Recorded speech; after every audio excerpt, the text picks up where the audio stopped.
Welcome student, आपका स्वागत है आपके अपने YouTube channel GS classes bye Saurabh पाठक सर। आज की वीडियो में हम संविधान पढ़ेंगे और संविधान में हम पढ़ेंगे निर्वाचन आयोग। काफी स्टूडेंट बोले सर काफी टाइम से वीडियो नहीं आई हुई है। अब देखिए निर्वाचन आयोग को देखते हैं। तो पहला पॉइंट निर्वाचन आयोग को हम थोड़ा समझते हैं, उसके बाद थोड़ा आगे पढ़ेंगे। तो निर्वाचन आयोग का जो गठन है वो कब हुआ था हमारा 25 जनवरी 1950। तो पहला पॉइंट था कि 25 जनवरी 1950 को क्या हुआ, निर्वाचन आयोग का गठन हुआ। फिर हमारा संविधान का जो भाग 15 है, तो संविधान के भाग 15 में इसका उल्लेख मिलता है हमको, और आर्टिकल 324 से लेके आर्टिकल 329, तो 324 से 329 तक क्या है हमारा निर्वाचन आयोग का उल्लेख है। विशेषता ये है कि ये स्वतंत्र और निष्पक्ष है। तो ये स्वतंत्र है, निष्पक्ष है, अपने अनुसार काम करता है। फिर अगला पॉइंट संरचना देखिए। तो टोटल मेंबर कितने इसमें वर्तमान में 3, मूल में 1 होता था। तो गठन 25 जनवरी 1950, भाग 15, अनुच्छेद 324 से 29, विशेषता स्वतंत्र और निष्पक्ष, टोटल मेंबर 3। अब देखिए जो 3 मेंबर है उनमें एक तो होगा हमारा मुख्य निर्वाचन आयुक्त होगा एक, और 2 होंगे हमारे अन्य आयुक्त। तो 2 हमारे क्या होते हैं, अन्य आयुक्त होते हैं, उनको हम आयुक्त बोलते हैं, सदस्य में बोलते हैं। तो अन्य आयुक्त कितने होते हैं हमारे 2, और मुख्य आयुक्त होता है हमारा 1। तो एक तो ये हो गया और 2 ये हो गए, तो टोटल मेंबर कितने हो गए हमारे 3, मूल में केवल 1 ही हुआ करता था। तो याद रखिए मुख्य निर्वाचन आयुक्त को नियुक्त करने के कुछ विशेष प्रावधान हम यहाँ पढ़ेंगे। अब देखिए जो अन्य आयुक्त हैं उन्हें जो नियुक्त किया जाता है मुख्य निर्वाचन आयुक्त की सिफारिश से इन्हें नियुक्त किया जाता है, और इनके कहने पर राष्ट्रपति इन दोनों को हटा देता है। तो ये हो गया हमारा मुख्य निर्वाचन आयुक्त और अन्य आयुक्त। मुझे किसी राज्य में चुनाव कराना है, मान लीजिए मुझे एमपी में चुनाव कराना है, तो एमपी में चुनाव कराना है तो ये तीनों मिलकर निर्णय लेंगे, और निर्णय में कम से कम 2 मेंबर होने चाहिए। तो एक तो अनिवार्य यहाँ से होने, एक तो यहाँ से आएगा और इन दोनों में से एक आएगा। तो याद रखिए ये दोनों अकेले चुनाव नहीं कर सकते और ये भी अकेला चुनाव नहीं कर सकता। इन दोनों में से एक यहाँ से आएगा, इन दोनों में से एक यहाँ से, और ये अनिवार्य है। तो किसी भी राज्य में चुनाव कराने के लिए कम से कम 2 लोगों की अनुमति चाहिए, उसमें मुख्य निर्वाचन आयुक्त अनिवार्य है। अब हम देखते हैं आर्टिकल। तो आर्टिकल हम कुछ 2 ही देखेंगे बस, 324 और 326। तो 324 में लिखा हुआ है कि एक निर्वाचन आयोग होगा जिसका गठन कौन करेगा, हमारा राष्ट्रपति, और उनके जो मेंबर हैं उनकी नियुक्ति कौन करेगा, हमारा राष्ट्रपति। 326 में लिखा हुआ है सभी चुनाव कैसे होंगे, वयस्क मताधिकार के आधार पर। वयस्क मताधिकार का अर्थ है 18 वर्ष का व्यक्ति चुनाव में वोट डालेगा। तो ये 2 आर्टिकल आपको याद रखना है। निर्वाचन आयोग का उल्लेख किस आर्टिकल में, 324, और वयस्क मताधिकार 326। मूल में ये वोट डालने की उम्र थी वो 21 थी, और वर्तमान में ये उम्र कितनी हो गई हमारी 18। तो एक संशोधन हुआ था हमारा 61वां संविधान संशोधन 1989, और 1989 में निर्णय लिया गया कि 18 वर्ष का व्यक्ति है वो वयस्क माना जाएगा। तो पहले 21 थी, अब 18 हो गई, और किस संशोधन से बदलाव हुआ था हमारा 61वां संविधान संशोधन। तो ये हमारी कुछ इंपोर्टेंट चीजें हो गई। अब हम देखते हैं मुख्य निर्वाचन आयुक्त के बारे में कि अन्य की जो नियुक्ति हो रही थी मुख्य के कहने पर हो रही थी, उनको हटा भी रहे थे, मुख्य के कहने पर उठा रहे थे हम लोग। अब देखते हैं मुख्य निर्वाचन आयुक्त। तो योग्यता कुछ नहीं है, उसको निर्वाचन से संबंधित जानकारी हो, निर्वाचन से संबंधित जानकारी हो। इसके अलावा हमारा जानकारी के अलावा नियुक्ति कौन करेगा, इसकी राष्ट्रपति नियुक्ति करेगा। तो एग्जाम में आता है कि मुख्य निर्वाचन आयुक्त की नियुक्ति कौन करेगा, राष्ट्रपति। शपथ भी कौन दिलाएगा इसको, राष्ट्रपति। ये त्याग पत्र देगा तो किसको देगा, राष्ट्रपति को।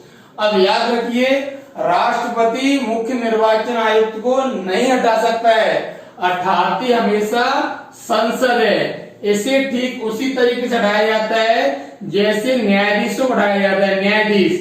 तो यहाँ पर मान लिया लोकसभा, और ये मान लिया हमने राज्यसभा, तो लोकसभा राज्यसभा हो गई, और ये हमारा राष्ट्रपति देख लीजिए। तो यहां से आप छोड़िए, अब लोकसभा से 2/3 चाहिए, राज्यसभा से 2/3 चाहिए। अब 2/3 का अर्थ हो गया विशेष बहुमत। तो इसे ठीक उसी तरह ढाया जाता है जैसे हमारे न्यायाधीश को ढाया जाता है।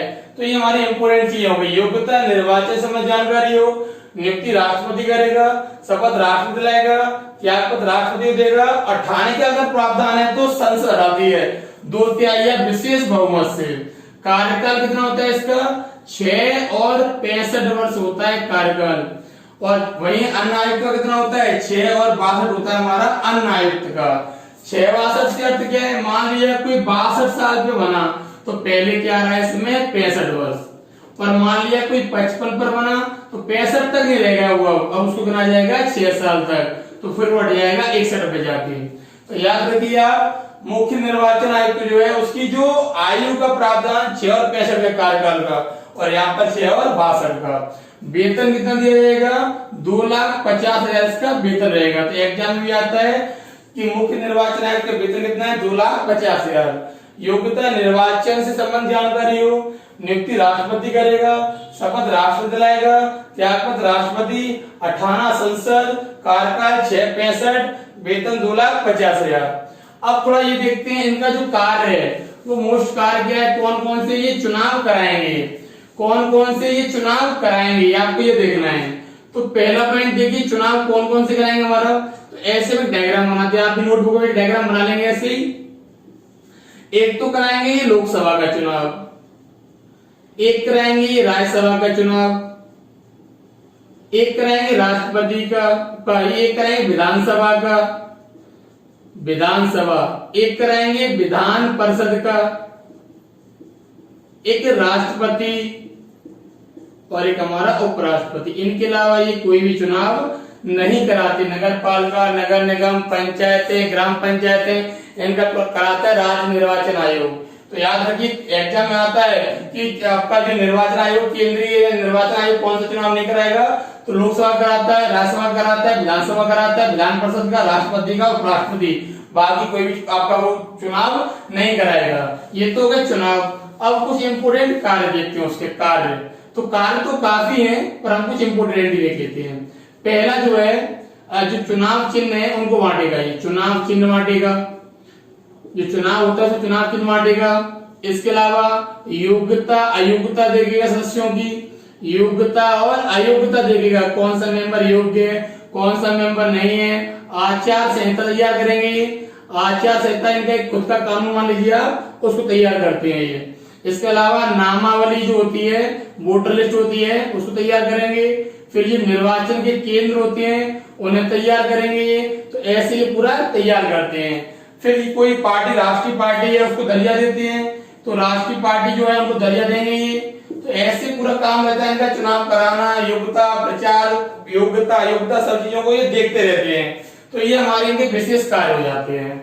अब देखिए थोड़ा इंपोर्टेंट और देख लेते हैं, हमारे जो निर्वाचन आयोग है उसके लिए कुछ विशेष चीजें देखिए आप। तो विशेष चीजें देखिए, मैं आपके रेड मार्कर से करता हूं उसको।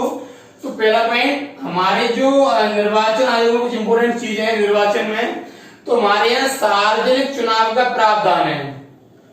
पहले आपने अगर पढ़ा हो 1909 में क्या था, सांप्रदायिक निर्वाचन पढ़ा था आपने, सांप्रदायिक जो बंगाल विभाजन हुआ था उसको लेके। तो हमारे यहाँ सार्वजनिक है, यानी सब लोग वोट डालेंगे, किसी कोई भी आपका व्यक्ति किसी भी धर्म को वोट डालेगा। पहले क्या था, बटा हुआ था पूरा। हमारे यहाँ चुनाव प्रत्यक्ष भी होता है और अप्रत्यक्ष, दोनों प्रावधान है। प्रत्यक्ष में आप देखेंगे लोकसभा, प्रत्यक्ष में आप देखेंगे विधानसभा, प्रत्यक्ष में आप देखेंगे नगर निगम, प्रत्यक्ष में हमारे पंचायतों के चुनाव। तो ये जो है चुनाव सब प्रत्यक्ष है।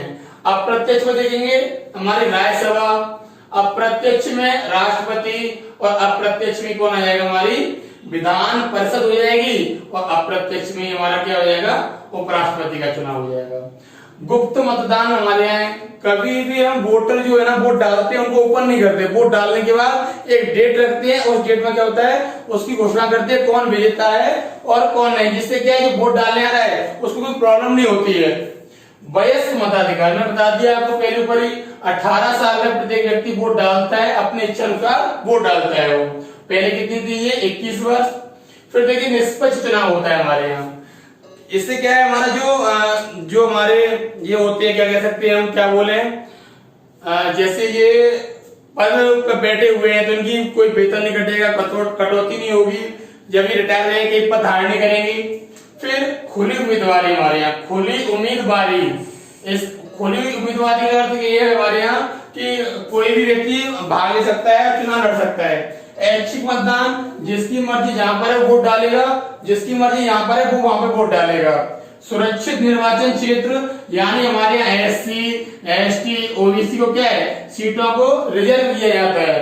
फिर वहीं पर देखिए चुनाव प्रचार के लिए छूट दी जाती है कि आप पोस्टर लगवा लीजिए, होर्डिंग लगवा लीजिए, पैम्पलेट बांट लीजिए, प्रचार कर लीजिए, रैली निकाल लिया।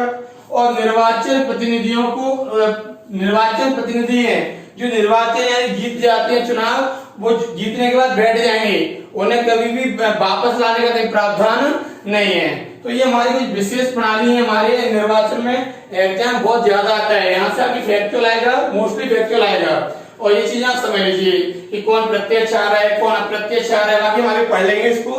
तो याद रखिए हमारे यहाँ सार्वजनिक है, ना कि सांप्रदायिक। प्रत्यक्ष भी चुनाव है, अप्रत्यक्ष भी है, विधानसभा, लोकसभा, नगर निगम, नगर पंचायत है, और ये राष्ट्रपति, उपराष्ट्रपति, विधानसभा, राज्यसभा, ये हमारा प्रत्यक्ष है। गुप्त मतदान होता है, कभी मतदान ओपन नहीं होता हमारा, फिर उसको हम बाद में घोषणा करते हैं।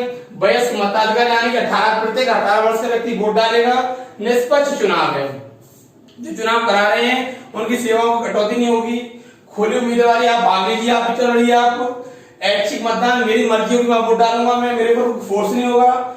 सुरक्षित निर्वाचन क्षेत्र, यानी जो सीटें रिजर्व हैं वो रिजर्व रहेंगी हमारी। चुनाव प्रचार में छूट दी जाएगी, प्रचार कीजिए, पैम्पलेट बांटिए, झंडा लगाइए, आपका जो ध्वज उतारिए वो सब लगाते रहिए आप। और निर्वाचित जो जीत कर लोग आते हैं उनके लिए आप क्या करेंगे, उनको वापस बुलाने का प्रावधान है, एक बार वो जीत कर बैठ जाएंगे। स्विट्जरलैंड में ये बात है कि जब कोई भी आपका जीता हुआ प्रत्याशी काम नहीं करेगा उसको वापस लौटाने का भी प्रावधान है। तो ये हमारा मोस्टली क्या हो गया, ये निर्वाचन आयोग। वीडियो आपको अच्छा लगा हो लाइक कीजिए, शेयर कीजिए, सब्सक्राइब कीजिए। Thank you.